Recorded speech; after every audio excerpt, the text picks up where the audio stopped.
2 تا مینی سریال جدید اومده که الان خیلی دارن راجبش صحبت میکنن. برو بریم برای معرفیشون.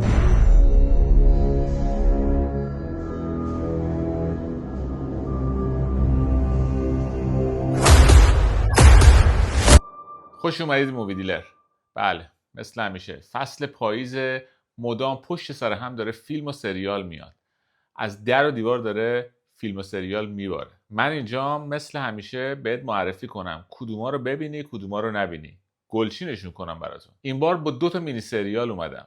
یکیش از شبکه نتفلیکس پخش شده و یکیش هم از شبکه پیکاک. بهتون معرفی میکنم. مطمئنم که از دیدنشون راضی میشید. مینی سریال اول محصول نتفلیکس به نام بیست این می، هیولایی درون من. Why are you here? Did you kill her? What do you think? این مینی سریال رو من خودم تو رادار نداشتم، ولی بازی 2 تا بازیگر نقش اصلیش باعث این شد که سریال نگاه کنم. این 2 نفر کیا هستن؟ خانم کلر دن با بازی تو سریال هوملند میشناسیمش. سریالی فوق‌العاده با کیفیت و بازی بسیار بسیار عالی این خانم. I need Carrie in Kabul for a week or two. When? Right away. If you're up for it, that is. Hell yes. نفر بعدی کی بود؟ آقای متیو ریز. ایشون کی هستن؟ اگر سریال امریکنز رو دیده باشید که اونم یکی از بهترین سریالایی بود که تو حداقل 20 سال اخیر پخش شده، این آقا نقش اصلی مردش بود. Have to get them out. It's not over. They're on to us. We're from the Federal Bureau of Investigation. In case you can't tell from our suits. حالا این 2 نفر رو بذار توی مینی سریال. معلومه که کنجکاو میشی نگاه کنیش. داستان راجع به چیه؟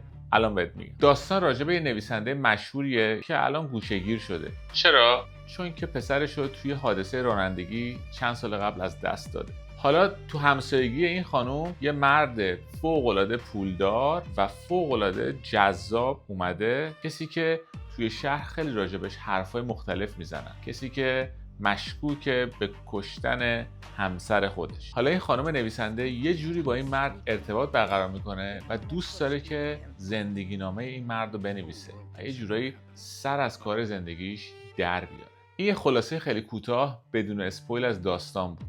نکته اول، بازی بازیگرا مخصوصا این 2 نفر فوق‌العاده جذابه. چرا؟ چون قشنگ مدیوم تلویزیون رو میشناسن و تو بهترین کیفیت خودشون هستن.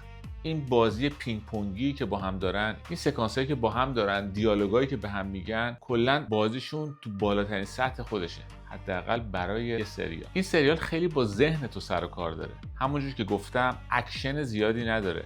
حادثه ها خیلی تون پشت سر هم اتفاق نمیافته، ولی اگر یه کمی بهش فرصت بدی قطعا نتیجهشو میگیری. البته سریال بی‌نقص هم که نیستش. چند تا از اپیزودهای میانی سریال مثل همه سریال‌ها یه کمی کشدار به نظر میرسه. همونجوری که گفتم اکشنش هم کمه، ولی بازی بازیگرا خیلی خوب.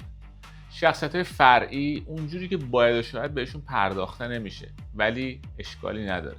به اندازه کافی اطلاعاتو میگیری و به اندازه کافی دوست داری بعد از تموم شدن یه اپیزود سریع بری و قسمت بعدی رو ببینی.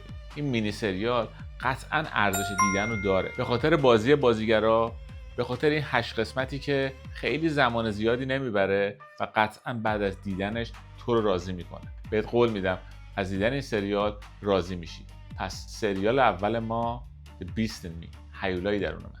You want to be re-legitimized. I can offer a new narrative. I'm gonna roll the dice on you. Well, all right then. Don't let me down. مینی سریال دوم All Her Fault، همه تقصیر او. Is there a chance that your husband may have received a ransom notification? You wouldn't keep something that big from me. با بازی سارا اسنوک. کسایی که سریال بین باشن قطعا این خانومو میشناسن. سریال خیلی خیلی معروف و محبوب ساکسشن، این خانوم نقش اول زنشو بازی میکرد. Everything I've done in my life, I've done for my children. I know I've made mistakes, but I've always tried to do the best by them because I love them. حالا بهتون میگم که داستان از چه قراره. تو همون اپیزود اول، دقیقه اول، داستان اینجوری شروع میشه. این خانوم میره دنبال فرزندش که پیش یکی از دوستاش رفته بوده. در خونه رو میزنه، یه زنی در رو باز میکنه، ولی اون زن مادر دوستش نیست. پسرش کجاست؟ کسی نمیدونه. اون خونه کجاست؟ کسی نمیدونه. و اینجاست که داستان شروع میشه. پیچیدگی پشت پیچیدگی. یه داستان جنایی همراه با کلی ماجرایی که توی خانواده اتفاق افتاده. تک تک شخصیت‌ها، تک تک افرادی که توی اون خانواده زندگی میکنن الان مظنونن.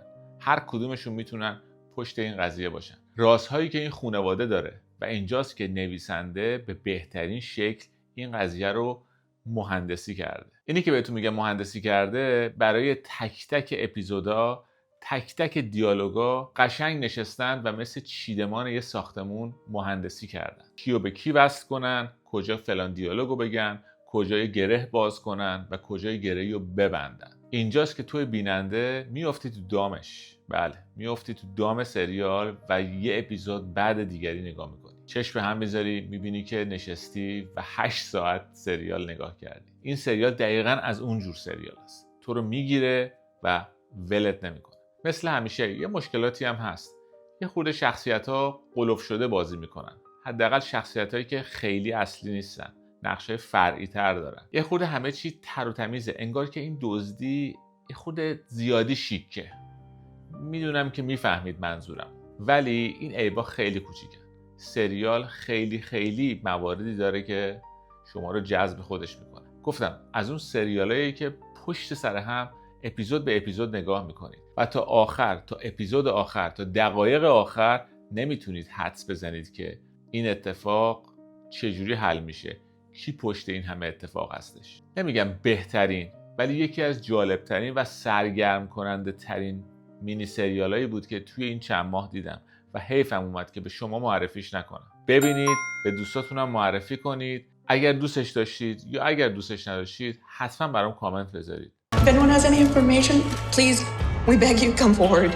Ms. Irvine, did you contact a publishing house? Couldn't your current debt be offset by what you might stand to? Picture here of Carrie Finch. So she has my son.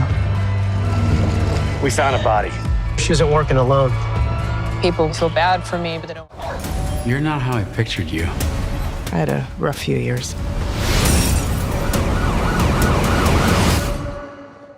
مثل همیشه لایک، سابسکرایب، زدن اون زنگوله و هر جوری که میتونید معرفی این برنامه و این کانال به دوستاتون بزرگترین کمکیه که به من میکنید. پس تا برنامه بعد،